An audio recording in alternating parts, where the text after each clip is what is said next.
Now, debt is something that has, in many ways, become a constant in America. The buy now, pay for it later mentality. Our government has $14 trillion worth of debt, and that only keeps on growing. Credit card debt? I think we've all been there. But now student loan debt is becoming one of the biggest problems for young Americans. In fact, for the first time last year, student loan debt outpaced credit card debt. And according to the New York Times, it's likely to top $1 trillion this year. And the complications are immense. This comes at a time when state budgets are being slashed, when tuition's going up, and Pell Grants are in the middle of a budget debate on Capitol Hill. The economy is in a recession, unemployment is high, and now an entire generation has to ask themselves whether it's worth living the rest of their lives in debt just to get a degree. Earlier from our studio in Los Angeles, I caught up with Anna Kasparian, host of TYT University. Now, by the way, the Young Turks regular show, they've been nominated for a Webby, so we wanted to send our congratulations. But back to this topic. I first asked Anna to tell me what college students have been saying about this on the Young Turks TYT University show. Yeah, what you're hearing, and not just in the United States, but also in the UK, is that students are not only outraged by it, they're frustrated, and they feel discouraged. They feel like, education is no longer an investment because they're hearing all these stories about how tuition is increasing, they're taking out these loans, at the same time they're getting less for their money because of the fact that all these universities are cutting programs due to budget cuts. And by the time they graduate, they enter this job market that is terrible. They're not able to find work, and they're left with these massive loans. And the New York Times just reported that the average college student graduates with $24,000 in student loan debt. And $24,000 is actually a very small amount when you consider some other students, actually the majority of students, who graduate with almost $100,000 in debt.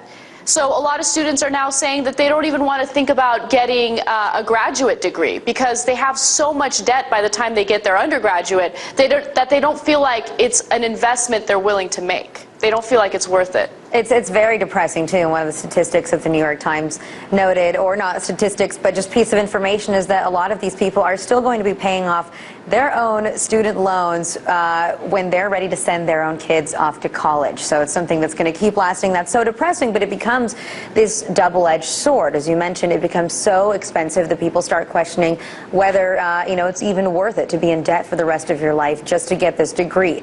But then if you look at the situation that our economy is in right now, unemployment is much lower when it comes to those people who have college degrees. So do students ask you on your show, too, for advice? Do they ask you, do I go to college or do I not go to college? Some students have emailed me and they've asked whether or not it's even worth it to make that investment. And I do think it's worth it, but students need to start looking at student loans differently, and they need to look at education differently. The days where you get higher education and you get to study whatever you want just because it interests you, you can no longer look at it that way. You can't go to USC and major in philosophy and think that that's a good investment. That's one of the worst investments you'll ever make, okay? You gotta look at what the tuition costs are for certain schools. You gotta decide whether or not that major is going to make you money by the time you graduate. You have to think of it as a business investment. And I know that that's a really sad thing to think about, but look, you don't wanna graduate with a philosophy degree and $150,000 in debt. You're gonna lose in the long run, In the New York Times article, they actually talked to Barack Obama, and Barack Obama talked about how when he graduated from law school, he had about $60,000 in debt, which, by the way, in today's terms is a bargain, okay? And he said that his student loan payments each month were more expensive than his mortgage. And a lot of students don't want to get caught up in that situation, and they shouldn't. And a really good way to prevent it is to really do your research ahead of time. Make sure you know how much the tuition is. I went to a state school, and I loved it. I think I got a great education, and it was affordable, and I was able to graduate without student loans, and I was able to graduate, thankfully, in a decent job market. And I think that some students should really consider less expensive schools, even if it's not their first choice. Just look into it.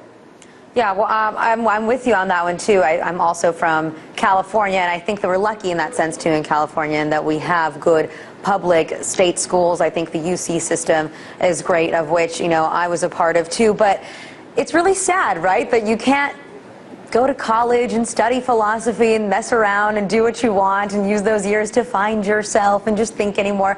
Everything does have to be a business. But, you know, on that note, you mentioned that people really need to investigate what they're getting themselves into. And one of the things that I think is so underreported in this situation of student loan debt is that these for-profit colleges, these Kaplan's, University of Phoenix schools, they go for people that often, you know, might want night school because they have children, they work around their schedule, but these people are the ones that are most likely to actually not only have student debt, but then to default on their debt as well. You're right. For-profit colleges have been investigated by the federal government a great deal in the past year, and it is something that's underreported, so I'm glad that you brought it up. Just to give you an idea of how often students default on their loans after they graduate from for-profit colleges, keep in mind that only 12% of students go to these institutions. That includes the University of Phoenix, Kaplan, ITT Tech, DeVry, all of these for-profit institutions that are popping up all over the country. Only 12% of students go to these institutions. But you also have to keep in mind that nearly 50% of all student loan defaults in the United States are from students who attend these colleges. Okay, so a vast majority of them graduate, they're unable to find work, and they're unable to pay their loans back. And keep in mind that a lot of the funds that these colleges get are from taxpayers. It's federal money that is going into these colleges so they can in turn give this money to students so they can be able to attend these schools. So it's your taxpayer money, and I really like the fact that the Obama administration now is attempting to pass something known as the Gainful Employment Act, which would basically hold these for-profits accountable. If students are graduating from these colleges and they're unable to find work and they're unable to pay their loans, well, then all of a sudden the federal government is not going to help them with aid. And I think that that's a really important regulation to pass. I definitely think that's important, because then unfortunately you have so much federal money going to these for-profit schools, and at the same time we see budgets being slashed in states across the board and cuts being taken out from education, the places where I think people could really use it. Anna, thanks so much for joining us. Thank you so much. Are you currently facing student loan problems? Then don't wait another minute to see if we can help resolve your federal student loan issues. It really is as easy as making a 5-minute call. Find out if we can help you consolidate all your federal student loans into one easy payment, lower your payments, and even in some cases by much as 50%. Lower your interest rates, get flexible repayment options, stop harassing collection agency calls, and administrative garnishment in as little as 8 weeks. Call toll-free 1-888-894-0777 to speak with a counselor now, or for more information, visit us online at www.consolidatemystudentloan.org.